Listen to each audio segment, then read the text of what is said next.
Berarti memang struggle sepanjang hidup ya, Mbak Harus ya? harus kuat. Nah itu recovery itu memang benar-benar sulit.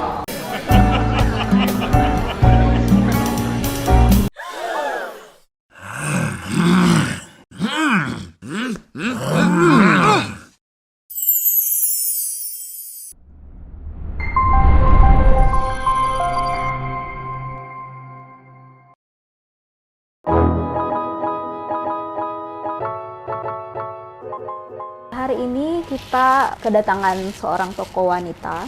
Itu dia seorang street mom. Dia sekarang berada di salah satu gerakan sosial. Hari ini kita mengundang Mbak Ira itu dalam rangka HANI tanggal 26 Juni itu sebagai Hari Anti Narkoba. Terima kasih atas kedatangannya Mbak Ira dan mau bersedia untuk bergabung bersama kami di X Channel. Nama saya Ira. Jadi saya orang Bali, bapak orang Bali dan ibu orang Jawa Barat. Jadi saya lahir dan besar di Bali. Gitu. Saya ibu dari 3 orang anak dan kebetulan saya juga seorang single mom dari tahun 96. Jadi saya sendiri membesarkan anak-anak dan lengkap dengan semua cerita di balik itu semua. Saya juga seorang pecandu. Saya seorang aktivis juga untuk bidang sosial, baik itu untuk anak-anak, perempuan, dan saya juga bergabung di beberapa organisasi keperempuanan di Bali khususnya. Ya, jadi kita sudah mendengar dari Mbak Ira bahwa dia seorang pecandu. Dalam hal ini mantan pecandu ya Mbak ya? Ya. Iya. Jadi sekarang itu kita tidak melihat Mbak Ira sebagai seorang pecandu atau mantan pecandu, tapi kita mau melihat apa sih di balik seorang ex pecandu ini, apa yang Mbak Ira sudah lakukan. Nah sekarang karena sebagai pecandu mungkin yang pertama kita tanyakan dulu itu sebagai seorang pecandu, narkoba itu boleh saya katakan itu narkoba itu seperti apa sih sebenarnya? Narkoba itu mungkin bisa dibilang zat adiktif yang benar-benar dampaknya itu luar biasa ya buat kedepannya. Jadi di sini itu narkoba ada 3 jenis, itu dari donor, halusinogen, dan upper. Jadi masing-masing ini ada tingkatannya dan berbeda. Yeah. Baik itu secara efeknya, penggunaannya, dan dampaknya juga buat si pecandu, pemakai. Jadi kebetulan saya sendiri drug choice pertama kali yang saya gunakan adalah bersifat donor. Jadi saya menggunakan heroin itu pertama kali yang saya tahu dan saya kenal dan saya gunakan. Dan saya sempat menggunakan itu dalam jangka yang tidak sebentar ya, lumayan lama, 15 tahun mungkin saya 15 tahun. 15 tahun. 15 tahun menjadi seorang pecandu, jatuh bangun, sempat berhenti dan jatuh lagi, berhenti, jatuh lagi, seperti itu. Jadi saya benar-benar untuk lepas dari ketergantungan itu luar biasa struggle ya untuk ini. Sangat susah. Sulit banget. Bukannya ini saya tahu bahwa itu udah tidak baik untuk kesehatan, untuk diri kita sendiri, untuk kehidupan kita gitu sehari-hari. Tapi untuk bangkit dari setelah kejatuhan itu, setelah penggunaan itu luar biasa perjuangannya yang benar-benar nggak mudah gitu. Iya. Baik, tadi Mbak Ira bilang bahwa yang pertama Mbak Ira gunakan itu golongan donor. Ya. Jadi kalau boleh dibilang lagi tadi berarti ada 3 golongan ya, donor, halusinogen dan upper ya, upper. Oke, selama 15 tahun menggunakan heroin ini, apa pernah diselingi sama obat yang lain? Atau 15 tahun itu hanya heroin aja tuh? Nggak, di tahun pertama sampai mungkin 5 tahun pertama itu sih memang itu heroin. Itu saya sempat berhenti, kira-kira ada mungkin sekitar 6 bulan aja saya berhenti. Jadi saya selingi. Akhirnya saya menggunakan sabu. Sabu masuk golongan apa Mbak? Upper. Jadi jadi langsung lompat ya Mbak kalau gitu.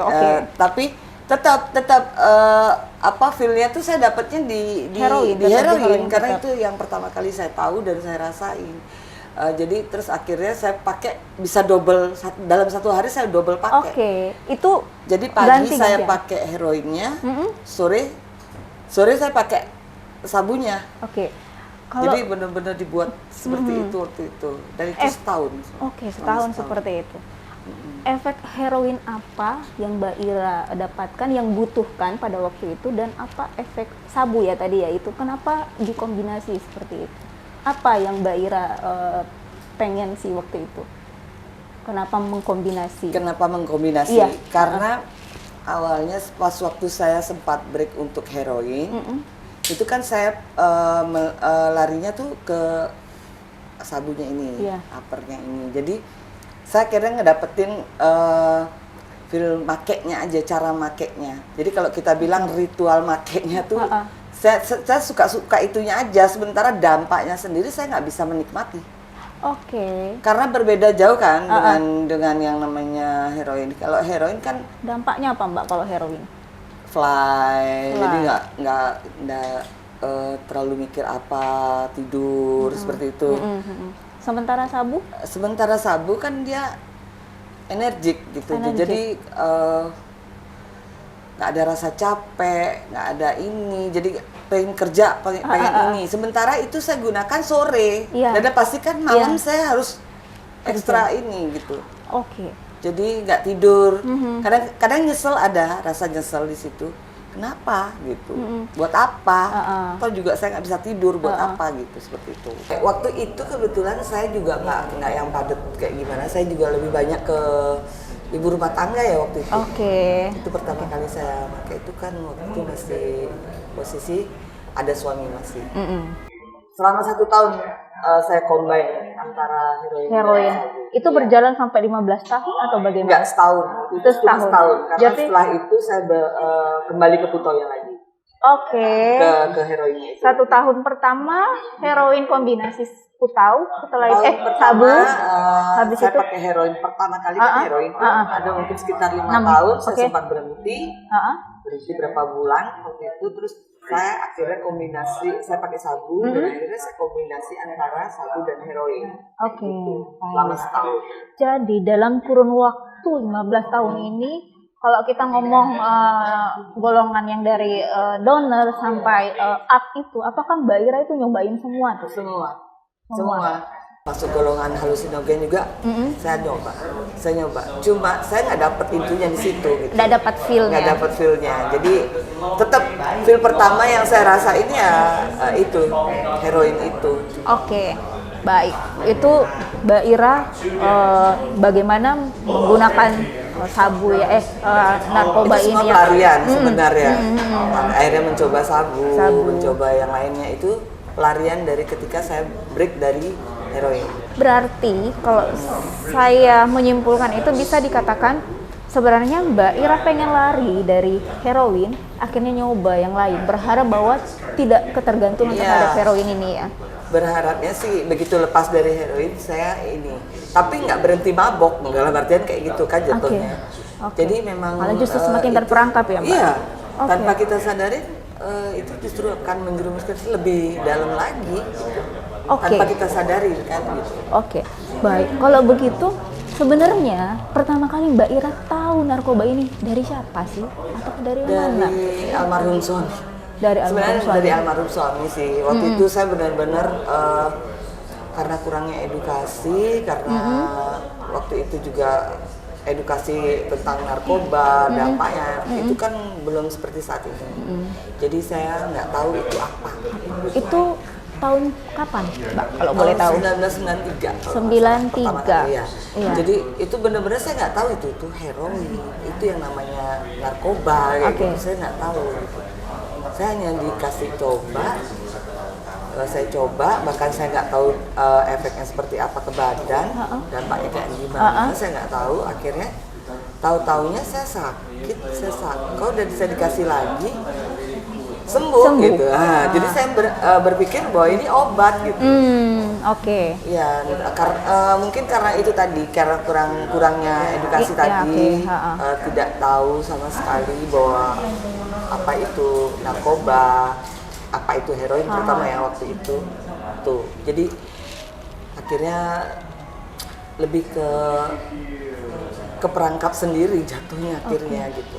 Sementara ketika saya sadar, saya sudah sulit untuk Keluar dari situ ya. situ. Oke. Awalnya nggak, saya belum ngerasain juga itu efeknya gimana dan bagaimana harus menikmatinya. Saya nggak dapet gitu. Jadi pertama kali pakai itu hanya pakai aja, nggak Pakai tahu bahwa aja, hanya pakai waktu itu dibakar, dibakar gitu.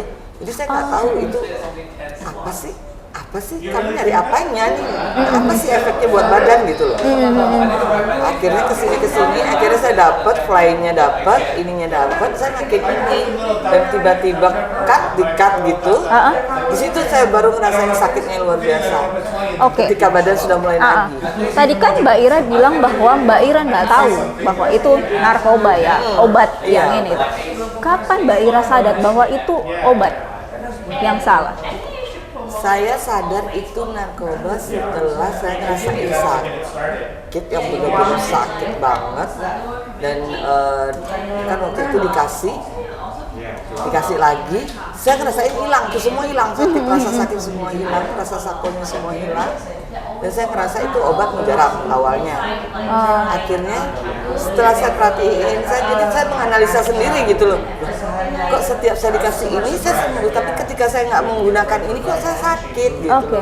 Ada apa gitu. Dari situ saya akhirnya mulai cari tahu. Nah di situ akhirnya saya baru paham bahwa itu namanya narkoba. Berarti Mbak Ira cari tahu sendiri ya? Iya. Akhirnya sadar bahwa itu adalah narkoba. Nah, setelah Mbak Ira sadar bahwa itu narkoba, ada keinginan nggak sih untuk berhenti di situ? Keinginan ada, dari awal pun ada keinginan untuk berhenti, tapi itu tadi kembali lagi kita sudah terperangkap terlalu ini. Jadi kecenderungan seorang pecandu itu tahu heroin itu, dia akan takut dengan rasa sakit itu karena dia tidak mampu melawan kan. Karena yang diserang kan ini pikiran kita tuh yang disuruh cari. Kalau enggak kamu badannya sakit ini. Manipulatif seperti itu. Jadi dia lebih pintar ininya. Dan akhirnya pada suatu hari saya jatuhnya lebih dalam lagi tuh ketika saya sulit mendapatkan itu heroin itu tadi dengan jumlah seperti waktu saya pakai drug kan. Akhirnya sama suami disaranin pakai disuntikkan, karena kalau disuntikkan penggunaannya lebih sedikit tapi rasanya sama aja langsung masuk karena ke vena soalnya. Akhirnya saya pakai itu ternyata saya nggak tahu dampaknya tuh makin dalam lagi gitu. Berarti dalam jangka waktu 15 tahun itu Mbak Ira pernah berhenti heroin, kemudian setelah itu nyambung yang lain, pernah benar-benar berhenti heroin tapi tetap memakai yang lain? Pernah berhenti tapi nggak pernah sampai lama. Tapi yang paling itu tadi saya bilang, setelah saya combine antara heroin dan sabu selama setahun itu, saya sempat berhenti juga heroin. Akhirnya saya larinya juga ke sabu. Tetap lari ke sabu ya? Iya. Dan akhirnya kembali lagi ke heroin seperti itu aja. Cuma tidak saya combine seperti sebelumnya. Jadi ketika saya nggak dapat kurtal, saya larinya ke sabu. Gimana pokoknya saya harus selalu mabuk dengan itu. Karena di pikiran saya mungkin sudah di mindset saya tuh sudah terbentuk bahwa dengan menggunakan saya dapat enjoy gitu ya. Ya itulah pecandu gitu. Nggak bisa lepas dari. Nggak bisa lepas. Jadi apapun itu. Sampai akhirnya suatu hari saya pakai substitusi itu metadon. Saya sempat menggunakan metadon. Itu apa, Mbak? Metadon itu substitusi yang berbentuk cairan itu untuk mengalihkan kebiasaan menyuntik atau menggunakan heroin dengan cara diminumkan. Dan itu dalam pengawasan dokter karena itu salah satu program untuk rehabilitasi juga. Berarti Mbak Ira udah ikut rehabilitasi? Sempat. Berapa lama ikut rehabilitasi? 5 tahun. 5 tahun terakhir setelah ini? 5 tahun saya menggunakan metadon. Di situ saya akhirnya di tahun pertama saya putus heroin. Meskipun kita udah bersih dari narkoba, kita udah nggak nyandu dengan narkoba, tapi keinginan itu selalu ada. Apakah benar seperti itu? Itu memang benar sih seperti itu. Jadi makanya istilah kata tidak ada mantan pecandu. Oke. Pecandu ya pecandu gitu. Oh, oke. Karena menurut pengalaman saya beberapa ada malah teman yang sudah berhenti selama 21 tahun. Dan dia harus jatuh lagi karena sesuatu hal mungkin masalah hidup atau apa, jatuh lagi pakai lagi. Memori itu tuh sangat melekat ya, nggak bisa hilang ya. Iya. Oke. Karena dia sudah, apalagi penggunaan yang cukup lama kan. Berarti kemungkinan untuk jatuh itu besar. Berarti memang struggle sepanjang hidup ya, Pak ya. Harus kuat. Nah itu recovery itu memang benar-benar sulit. Bukan saat kita pertama kali untuk mencoba kan gitu, tapi ketika kita bertahan itu. Bertahan untuk tetap bersih, bertahan untuk clean, itu nggak semudah yang mungkin orang bayangin. Nah pasti susahnya ngejauhin ada semudah itu, nggak bisa seperti itu karena yang sudah tertanam di bawah ini alam bawah sadar ya, di mindset kita di awal udah terlalu lama gitu, dan itu nggak mudah untuk bisa kita langsung lepas begitu aja. Akhirnya ya seperti itu, keluarga saya tutupi sampai akhirnya suatu hari entah itu beberapa tahun setelah saya mati, saya sudah punya anak. Di situ saya sakau sakit itu yang karena menagih ya badan. Itu saya nggak mampu untuk nggak cerita. Itu tahun keberapa, Mbak? Itu sudah tahun-tahun terakhir ya mau lepas. Itu baru saya cerita. Kalau selama ini saya menggunakan. Dan itu luar biasa, orang tua saya kaget setengah mati, terutama ibu saya. Itu yang nangis, yang apalah lihat kenyataannya gitu.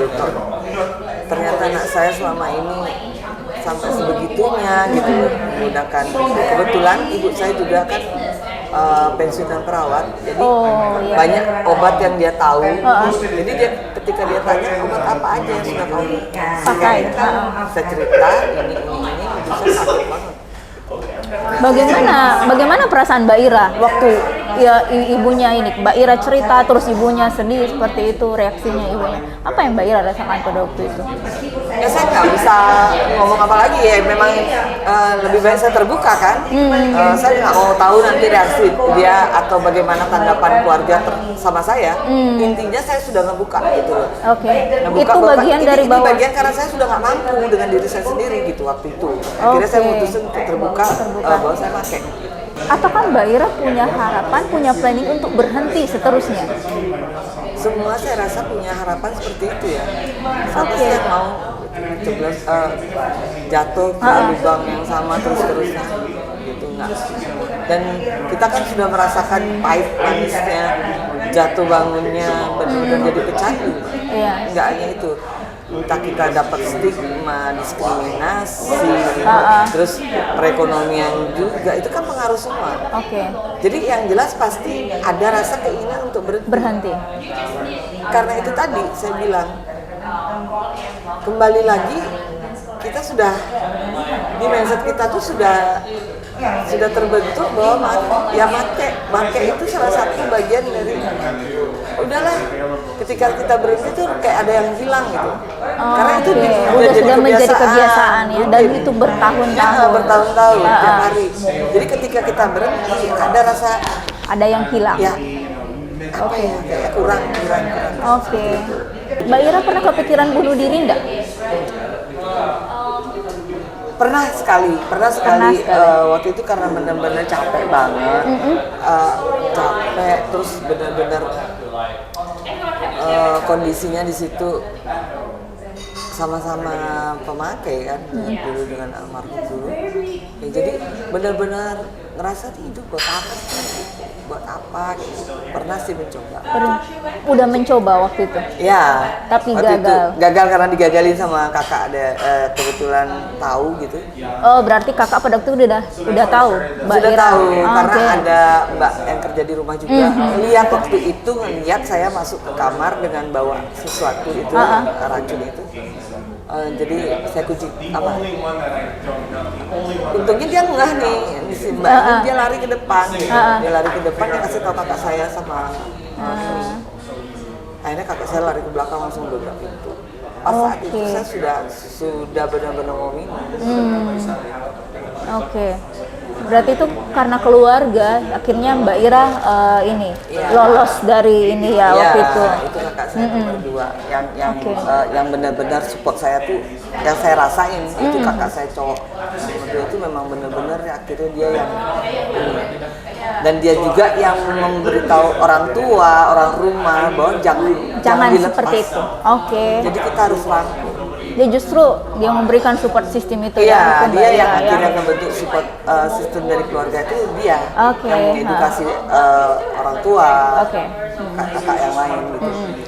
Pengalaman saya ini nggak jadi terulang lagi sama yang lain gitu. Jadi mereka tuh harus tahu gitu, apa sih narkoba itu, efeknya ke badan, ke lingkungan, ke keluarga gitu. Dampak terbesar itu apa? Dan siapa-siapa aja yang kemungkinan berdampak dengan itu semua. Ya kan, nggak hanya mungkin pasangan, nggak itu anak, mungkin yang ada anak, itu semua akan berdampak pada akhirnya. Dan bagaimana keluarga bisa membantu kita lepas, jangan malah ngejauhin. Menurut saya lebih baik keluarga justru harus merangkul orang-orang seperti itu, ketika harus merasa itu aib atau apa, akhirnya mereka akan lebih jatuh lagi. Turning point-nya di mana Mbak? Akhirnya Mbak Ira mau menceritakan itu, ya akhirnya mulai berubah. Ada di situ Mbak Ira mau berubah bahwa enggak, ini harus dihentikan gitu. Pada saat mana itu? Turning point-nya di mana? Dan itu bagaimana sampai Mbak Ira bisa lepas dari itu? Saya waktu itu lagi ngerasain sakit banget, lagi badan lagi satpol itu. Dan saya benar-benar udah capek banget. Saya pengen lepas gitu. Saya pengen berhenti. Saya pengen ngerasain kembali hidup yang normal. Saya udah kehabisan inilah. Ketika sudah ada di titik jenuh yang paling mungkin, saya harus berubah gitu. Saya harus bisa lepas dari ini gitu. Dan tapi saya merasa nggak mampu dengan diri saya sendiri. Mau nggak mau, apapun risikonya, mau saya dimarah, mau saya dimaki, mau saya diapain, saya harus hadapi. Akhirnya itu pilihan saya. Bagusnya itu pilihan saya masih dalam artian apapun itu saya lari ke keluarga gitu. Kalau saya dengar dari saya, sebenarnya Mbak Ira ini orang yang susah loh dipengaruhi. Punya ini sendiri. Saya mau ini udah gini gitu loh. Tapi ya itu tadi sempat ya lebih ke capek, udah capek banget nih gitu. Capek banget kayak begini, hidup kayak begini terus. Jadi kayak kita tuh dikendaliin banget sama yang namanya barang ini ya. Gimana sih gitu. Saya harus bagaimanapun caranya saya harus lepas dari sini ya. Sementara ke orang lain kan nggak mungkin.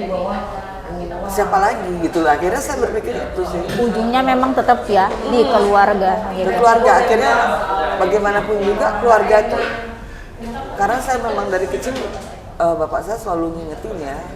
Saya tuh selalu ngingetin bahwa apapun itu keluarga tuh, terutama saudara ya, itu tuh garda terdepan di saat apapun itu. Gitu. Ya, dia yang akan menjadi tameng kamu nanti. Nggak mungkin orang lain. Itu yang kembali lagi itu yang saya ingat tuh. Iya ya, saya harus kembali ke keluarga. Apapun itu resikonya. Ya kalau dimarah ya udah pasti lah. Dan bagaimana caranya gitu loh Mbak, sampai Mbak Ira memutuskan bahwa ini harus berhenti, saya harus berubah. Sampai Mbak Ira bisa masuk ke gerakan Street Mom ini. Itu bagaimana Mbak? Itu proses ya, kembali lagi proses, dan itu pun melewati masa jatuh bangun seperti akhirnya saya masuk ke dalam saya di penjara waktu itu kasus narkoba juga.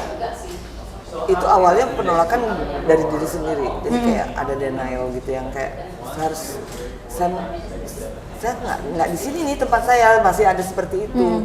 Dan saya bukan, saya nggak harus kenal dengan kalian. Gitu. Oke. Kalian tuh bukan ininya saya gitu. Pasti ada penolakan seperti itu di awal. Titik terendah itu pada waktu di penjara itu. Awal pertama kali masuk ya. Oke. Oh, berapa kali masuk, Mbak? 2. Oke. Ya, jadi itu saya ngerasa banyaknya penolakan dari diri saya sendiri. Oh, saya nggak di sini nih tempatnya gitu. Dan saya nggak mau ini. Dan akhirnya pelan-pelan saya bisa menerima itu semua. Menerima bahwa ya ini konsekuensi dari apa. Dan saya masih coba untuk berbaur dengan mereka. Saya berpikir apa yang harus saya lakukan di sini. Sampai akhirnya saya kebetulan saya dipilih jadi tamping di sana, satu narapidana yang bergerak di klinik. Waktu itu saya bantu di klinik, bekerja di klinik, dan di situ akhirnya saya ketemu banyak teman-teman yang senasib, lebih ke itu. Akhirnya saya mulai di situ ikut pelatihan, kebetulan saya juga suka melukis, jadi saya masuk kelas lukis. Saya lebih menyibukkan diri di situ untuk melupain semuanya, dan saya lewatin waktu. Saya sambil bekerja, saya lebih banyak menjalankan hobi. Nah, situ akhirnya saya ketemu sama beberapa teman-teman yang satu visi misi mungkin, dan akhirnya kita buat ini suatu gerakannya seperti ya, itu ya. Itu di situ awalnya. Akhirnya tuh saya banyak inilah sama mereka. Berarti gerakan itu berasal dari penjara, idenya itu? Ya, sebelumnya saya sudah sempat sebelum masuk ini, setahun sebelum saya masuk itu saya sudah pernah terlibat di komunitas juga, semacam badis kayak gitu. Badis itu pendampingan untuk teman-teman yang sakit dan lain sebagainya. Sempat ikut pelatihan pendampingan, bagaimana caranya mendampingi teman-teman yang ini dalam kondisi sudah tidak berdaya, dalam artian karena penggunaan dan lain sebagainya. Dan akhirnya saya kena, dan di dalam itu kepake semua tuh. Yang di luar saya pakai lagi di dalam, dan saya di situ tetap aktif di dalam satu bentuk komunitas kecil. Dan saya juga akhirnya lebih banyak memberikan penyuluhan pada narapidana yang baru masuk. Oke Mbak, ini dari perbincangan kita ini kira-kira apa sih yang Mbak Ira mau sampaikan ke anak-anak muda ini? Bagaimana sebagai seorang Mbak Ira yang seorang pecandu tapi bisa berubah gitu? Apa sih gitu yang Mbak Ira pengen sampaikan ke mereka-mereka yang muda ini? Iya. Berani mengatakan tidak dengan narkoba, apapun itu, karena dampaknya sangat merugikan, untuk nggak hanya untuk kesehatan tapi juga untuk keluarga dan lain sebagainya. Jadi lebih baik tidak mengenal daripada mengenal. Narkoba. Jangan coba-coba ya. Jangan coba-coba intinya. Berani mengatakan tidak, karena di lingkungan pergaulan udah pasti mungkin kita akan ketemu dengan lingkungan seperti itu. Baik. Ketika kita ditawarin atau sekedar ini, kita udah berani bilang enggak, saya enggak. Karena kita mungkin lebih sudah bisa membentengi diri dengan kata tidak tadi. Untuk tidak berani mencobanya lagi. Untuk tidak mencoba yang tidak tahu sama sekali, lebih baik tidak mencoba. Baik. Terima kasih Mbak Ira untuk hari ini. Terima kasih untuk pesannya. Kalau dari Mbak Ira, berani untuk mengatakan tidak. Kita yang lebih tahu diri kita, dan berani untuk mengambil keputusan bahwa saya tidak mau menjadi bagian dari itu. Terima kasih.